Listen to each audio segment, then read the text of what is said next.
Berkat selalu mengejar orang yang hidupnya jadi berkat. Fokus kita di dalam hidup ini harusnya bukan bagaimana kita mengejar berkat, tapi bagaimana hidup kita bisa jadi berkat. Orang yang hidupnya berguna pasti dicari banyak orang. Tahukah Anda bahwa berkat hanya sebuah akibat dari apa yang kita kerjakan dalam hidup kita? Kalau Anda ingin diberkati oleh atasanmu, jadilah orang yang rajin. Banyak orang yang pandai, banyak orang yang hebat, tapi mereka lupa untuk hidup jadi berkat. Itu bukan hanya soal kemampuan saja, tapi hidup kita kalau mau jadi berkat harus ditunjang dengan karakter yang juga hebat. Jaga hatimu, jangan sombong, jangan tinggi hati, tetaplah rendah hati, sehebat apapun kemampuanmu. Kalau kita ingin diberkati dalam usaha, doa saja nggak cukup. Tapi kita perlu menghidupi kebenaran. Kalau kita ingin hidup diberkati sama Tuhan, kita harus hidup dalam kebenaran. Tahukah Anda bahwa karya kita yang akan bercerita? Promosi dari buah bibir itu sangat luar biasa. Jangan hanya demi mengejar keuntungan,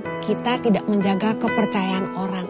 Orang yang menabur banyak pasti menuai banyak. Ternyata kunci dikejar berkat adalah kita tidak boleh berhenti menabur. Kalau kita mau diberkati Tuhan, lumbu-lumbu kita diisi penuh sampai melimpah-limpah. Kita harus muliakan Tuhan dengan harta kita. Dengan hasil pertama dari segala penghasilan kita. Orang tuh banyak yang gak mau nabur karena mereka takut untuk diri mereka sendiri kurang. Kalau kita ingin hidup kita jadi berkat, kita juga harus pandai mengelola keuangan. Karena uang itu selalu membuat orang merasa kurang. Bagaimana Anda bisa mengelola keuangan? Berkatalah cukup untuk dirimu sendiri supaya Anda bisa menyisihkan tabunganmu dan juga Anda masih bisa berbagi buat orang lain. Seberapa banyak pun berkat yang Tuhan berikan dalam hidup kita, kita harus bisa dipercaya untuk mengelola. Seberapa banyak pun harta kita, kalau kita tidak bisa mengelola pasti habis juga.